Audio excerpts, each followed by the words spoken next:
just wanted to talk a little bit about why we wrote this book and why people might want to read it. One of the reasons was because we wanted to pay homage, which is the French pronunciation, right? Homage to French cinema after over 100 years of filmmaking. And I think probably most of you in the audience know who made the first film projected on a screen for an audience, which nationality were these brothers. Were they American? Right. Although Hollywood tends to dominate, right?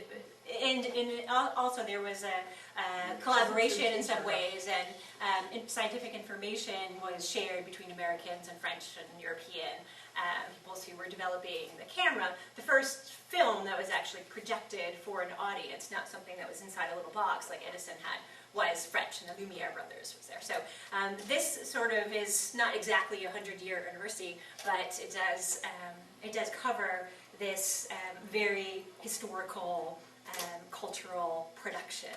And there aren't actually that many dictionaries of French cinema. Some of the best dictionaries of world cinema are written by French scholars, but for some reason there aren't very many dictionaries of French cinema. And that two Americans decided to tackle this might be, sacré bleu. Although I'm sure that they'll find examples of things that I haven't thought of. So that homage was the first reason. And the second was to cover omissions in the history of French filmmaking. And so I'd like to ask you, if you know anything about cinema, who made the first narrative film, the first film that actually tried to tell a story? It's usually attributed to D.W. Griffith, the American filmmaker, but actually the first person to make a narrative film that tries to tell a story, not just somebody watering the garden or a train coming out of a station, but a story, was Alice Guy, a woman. Right? And not very many people know about Alice Guy, and so I'd like to sort of read a little bit about her. If you do decide to post this to a website, please note that this one was primarily written by my co-author, Dayna Osherwitz, not by me, but I will read something that I've written too. Alice Guy was born in Switzerland, actually, and one of the things that we had to take into consideration is, are you a French filmmaker if you weren't born in France?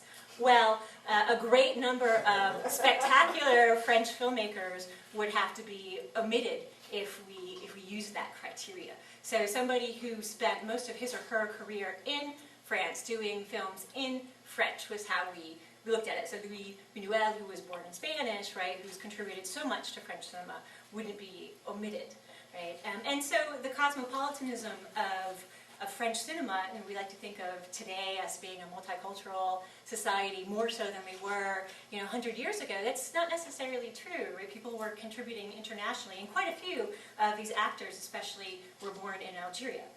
And the French Empire sort of paid a lot of, or contributed a lot to that. So anyway, let's see. Let me start. Not so much with where she was born, but okay.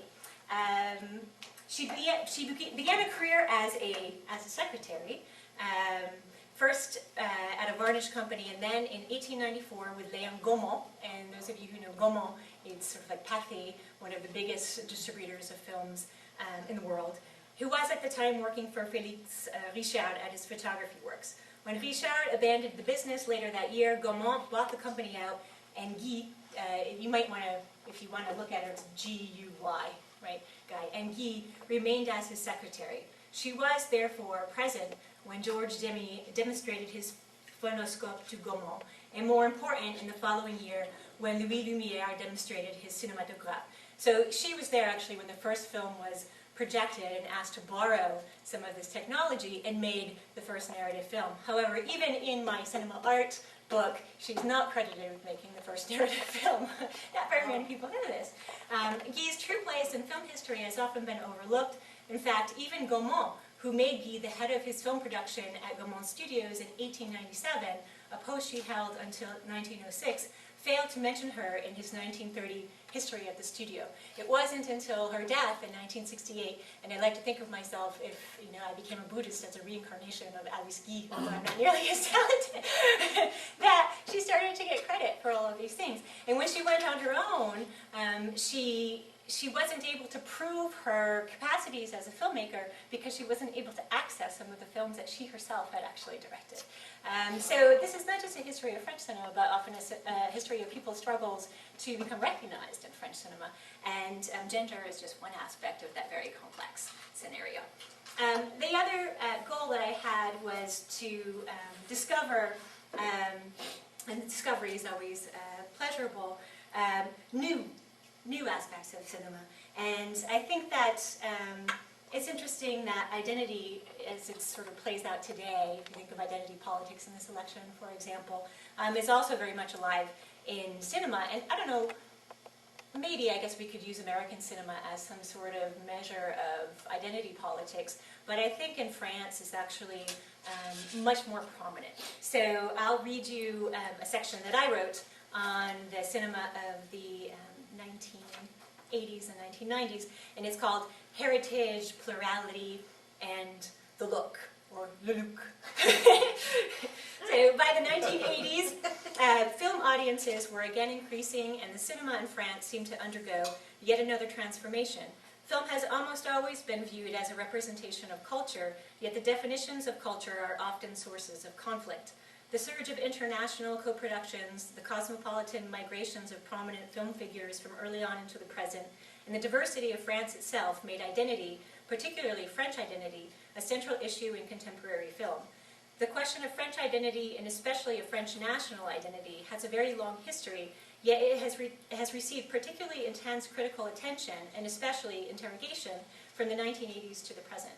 Issues of class, gender, ethnicity, belonging, and discrimination have long been present in French cinema, yet they've been receiving concentrated scrutiny in cinema and cinema studies recently. The heritage film figures quite pointedly into such identity politics. In the 1980s, Minister of Culture Jack Lang invited filmmakers to make heritage films with state funding, and it produced some interesting results. If you can imagine some politicians, right, giving money to filmmakers to make films about American identity, right? It's sort of an interesting scenario. So what do they do with this? In the 1980s, like films in the tradition of quality, heritage films often carry high production costs. They often linger on French landscapes, revisit idealized periods in French history, or highlight French works of art. One of the first examples of the genre is Daniel Vigne's Le Retour de Martin Guerre, the return of Martin Guerre with Gérard Depardieu. Claude Berry's and Yves Robert's respective adaptations of the work of Marcel Pagnol, some of the most famous French films were the Jean de Florette, Manon de the Spring, Manon et Source, actually in French, are some other examples.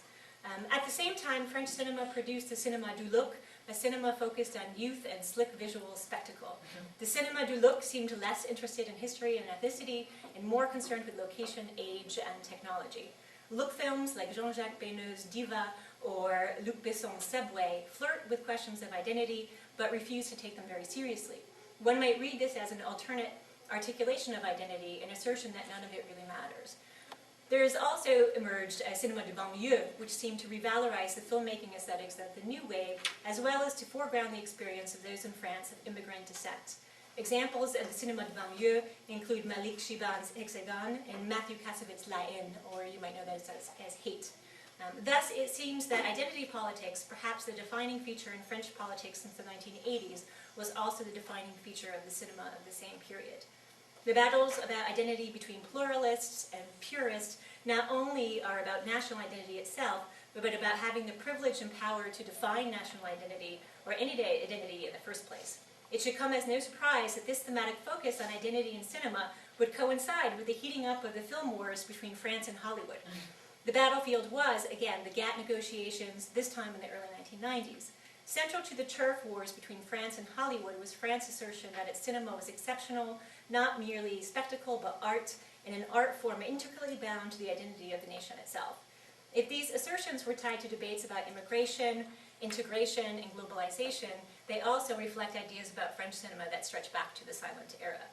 The contemporary period is, thus, one of where seemingly incongruous filmmaking styles coexist, where supports for pluralist cinemas by international festival juries, scholars, and fans have been in conflict with the more conservative nostalgia for your pure past identity associated with a more narrowly constructed heritage. Paradoxically, the French film industry seems to fare better under such conflicts. And there's a little bit more, but that's sort of what I've found as sort of these strands. So the book we decided, and it was very painful to sort of cut some of this out, that I think there's probably about 200 pages for each of us that had to be cut out. I know how that feels now. But we tried to sort of give an overview, give a timeline, and also select carefully and sometimes debate who the most important figures are in French cinema, and then who those important emerging voices are too. So that's it. You can read the rest. Thank you so much for coming. Oh, that is not